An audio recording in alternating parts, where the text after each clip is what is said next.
Like the majority of the world, I found out about the Indonesian mass killings in 2013 when I saw the act of killing for the first time. I did not. I was I'm 5. not being hyperbolic when I say that this is the greatest documentary I've ever seen.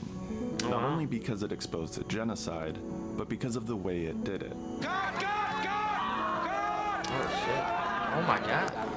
Instead of talking head interviews and archival footage, the act of killing goes undercover, so to speak, and collaborates directly with perpetrators of these crimes, asking them to reenact their killings in whatever way they wish. The result is the creation of a new reality, a kind of fever dream orchestrated by the perpetrators themselves. And this new reality reveals both literal and psychological truths that would have otherwise been buried by layers and layers of lies and corruption and justifications. There's a lot to unpack here, so this shit look let's fake start beautiful, at the bro. beginning. How did director Joshua Oppenheimer, who was at the time a completely unknown filmmaker from Texas, end up collaborating with perpetrators of a genocide in Indonesia? In 2001, Oppenheimer and filmmaker Globalization Christine tapes. Sim set out for Sumatra, Indonesia, with the hope of improving working conditions on a Belgian-owned palm oil plantation. They brought camera equipment and taught the workers how to film. The result was a documentary called The Globalization Tapes. As he got to know the workers on this plantation, it became clear that they were living in truly atrocious conditions, and that these conditions were a symptom of something pervasive across the entire country. The company would have the women workers spray a weed killer around the palm trees, the oil palm trees, and with no protective clothing, no masks, no gloves, the mist would go into their lungs, then into their bloodstreams, and destroy their liver tissue. And the women were dying in their 40s.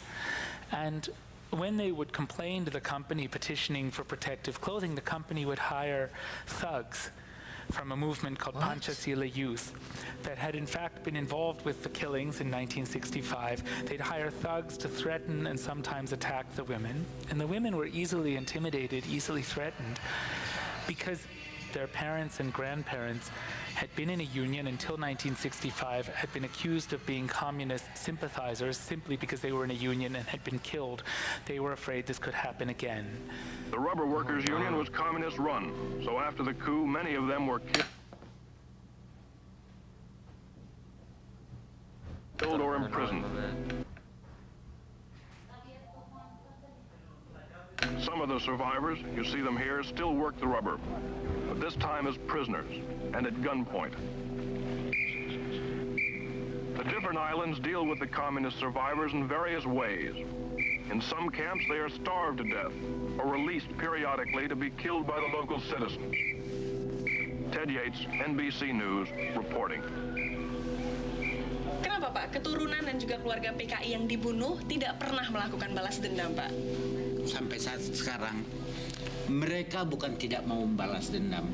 Belum ada kesempatan mereka. Damn, they're feeling themselves. Kita akan basmi semuanya. The clap for that is crazy. I'm After not stumbling gonna lie. into this society where a genocide had been effective and the perpetrators were still in power, Oppenheimer came to a realization. Normally, perpetrators of mass violence win. That's why they do it, because it's effective. They write victors' history, celebrating what they've done. They glorify it. We as human beings deceive ourselves about the meaning of our actions, and I knew at that point I would spend as many years as it would take to address this situation. And many years it did take, roughly a decade. Because once he set his mind on making this film, he immediately ran into a problem. How do you make a film about crimes against humanity when the perpetrators are still in power? The army threatened all of the survivors not to participate in the film. And everybody said, don't quit, don't go home, don't give up, try to film the perpetrators. See if they will tell you how they killed our relatives. I was afraid to do that at first, but when I did, I found, really to my horror, that all of them were immediately boastful about the worst details of the killings, which they would recount with smiles on their faces in front of their wives and their children, even their small grandchildren. Then they would usually invite me to where they killed if they were imaginative enough to do so. They'd bring along weapons to use as props. They'd bring friends to play victims and reenact it, figuring that it's a film. They should show what they did, not just tell about it. These impromptu performances by the perpetrators sparked an idea in Oppenheimer, an idea that reveals his approach to filmmaking and his ultimate goal in making the act of killing. I started with this premise. I said, okay, you've participated in one of the biggest killings in You think he's human ever history. I could be that able to open go with back you to because they were Indonesia? that open with Like, me. granted, yeah, I maybe want if to they know what it take means over to and you well, I and don't to know society. how it's looking You now, want to but show like me let's what say you've later done. on So from show this me what period you've of done. time In after the whatever film way came you out, wish, I will film the you know, process, but I will get film sorted your out, reenactments, but I you'd will probably be also able to go film peacefully. But I you feel and like if you friends talking about what you after want they to see the show, what you film, don't want to show, they'd probably be like, and combine these this things guy to ain't coming back here, we create a taking his documentary fucking of the head. imagination. He creates the environment in which the inner dreams and desires and justifications of a perpetrator can be made visible. It's not about what happened in 1965 per se, it's about how the perpetrators want to be seen today and how they see themselves. I think documentary in English implies this kind of transparent window onto a pre-existing world that you document. And I think that's not, I see my films as interventions that I make in collaboration with other people, that I feel like whenever we film anybody, we are creating reality. And a fly on the wall documentary, a so-called fly on the wall documentary, simply is a collaboration between filmmaker and subject where they create a reality in which they pretend the camera's not present. I don't think it's a coincidence that Oppenheimer studied theoretical physics before he switched to filmmaking, and not just because his name is Oppenheimer. The way that he describes this collaboration between the filmmaker and the subject feels analogous to the measurement problem in quantum physics. When particles See, I are don't not know what being the fuck he's observed, talking about they now. He behave lost like a me here. wave. But as soon as they're observed, they take on definite values in the form of individual particles. Similarly, as much as a filmmaker might want to document reality as it really is, a person's behavior will inevitably change if they are being observed by a camera. And so the goal isn't to pretend the camera doesn't exist, but to create an environment that will allow the subject Be to play themselves. the character that they want to play. The great moments in nonfiction cinema always happen when you create a context, an occasion, together with your participants, where they're put in a situation which is safe, because otherwise you would hopefully not do it, somehow safe, but takes them out of their comfort zone and puts everybody somehow out of control. So how does Oppenheimer do this? First, he chose one perpetrator, Anwar Congo, and hyper-focused on him, delving deeper and deeper into his psychology. Was he the worst? Anwar doesn't have any particular significance in the grand scheme of things. He's just one of many low-level gangsters who were hired to carry out the killings. In fact, Oppenheimer had filmed for 2 years with 40 other perpetrators before he ever met Anwar. The 41st perpetrator I filmed was Anwar Congo, the main character in the act of killing. I met him at the end of that 2-year period. I lingered on him because his pain was right there on the surface. I saw that trauma. He was immediately talking about trauma and fear of ghosts. The first day I met him is the day he took me to the roof and dances the cha-cha-cha. It's a key scene at the beginning of the act of killing. He dances the cha-cha-cha on the spot where he's killed hundreds of people.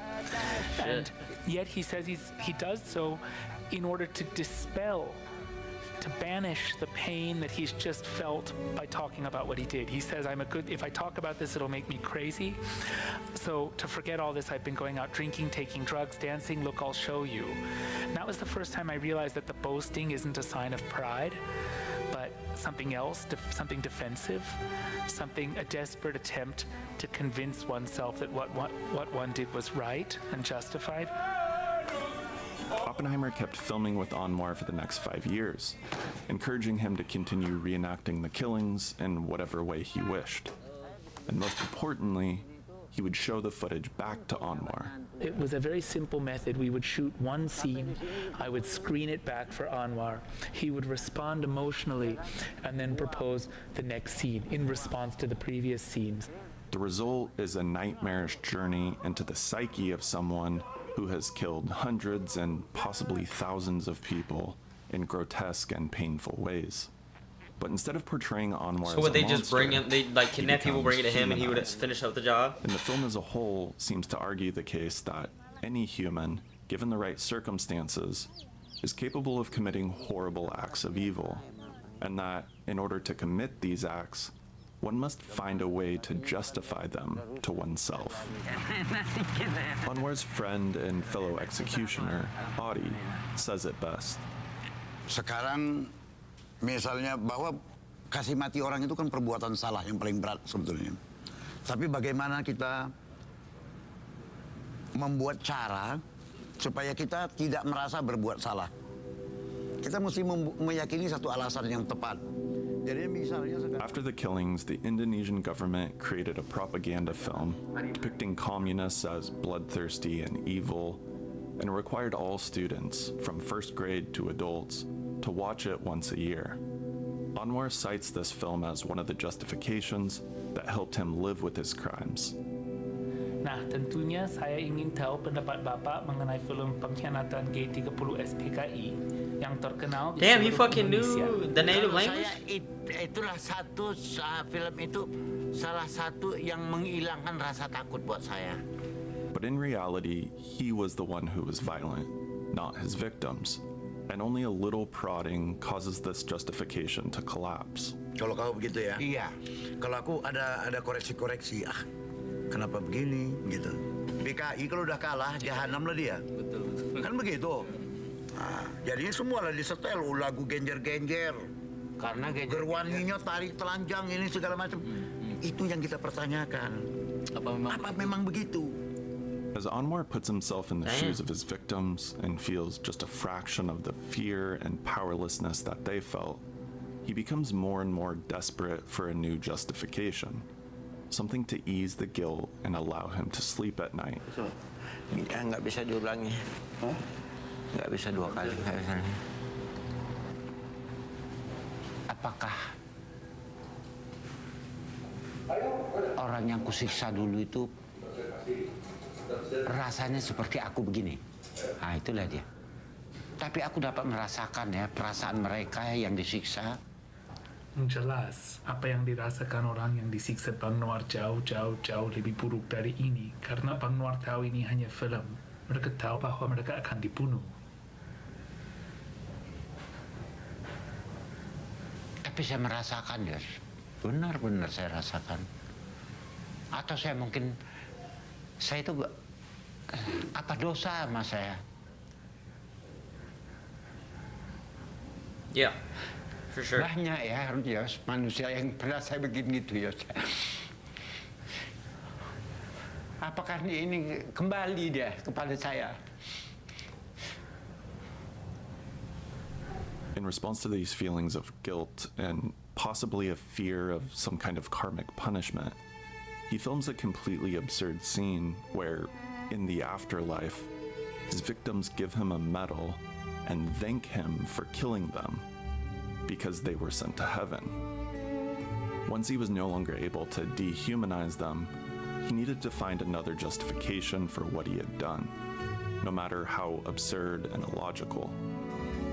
As I mentioned before, this film is not pretending to be a window into reality. It's a collaboration with Anwar, and Anwar is presenting to the audience how he wants to be seen. He wants you to like him, he wants to be a sympathetic character, but he also can't square what he's done with the character he's presenting. Saya tahu bahwa saya kerjaan itu salah, tapi saya harus melaksanakannya. It's as if the reality of what he's done Why? bubbles to the surface, Why'd you have to do it? and his body wants to expel it. And this is the moment where the character that he's been presenting collides with reality, and a core truth is revealed. That he caused Not the unnecessary projectile vomit, suffering, man. God damn. and there's no justification for it. it's easy for people in positions of power to justify their involvement in this genocide. They can say it was for a greater cause, the communists needed to be stopped, and so on. But this film addresses the actual act of killing, the character a person must play in order to torture and kill another human. Kenapa harus saya habiskan? Kami harus mematikan.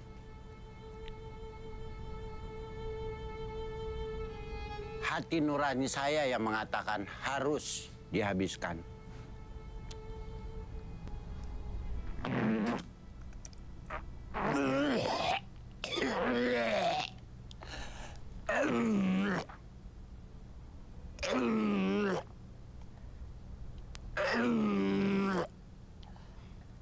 Yo, can we turn the fucking mic down a bit? God damn, we don't gotta hear all this.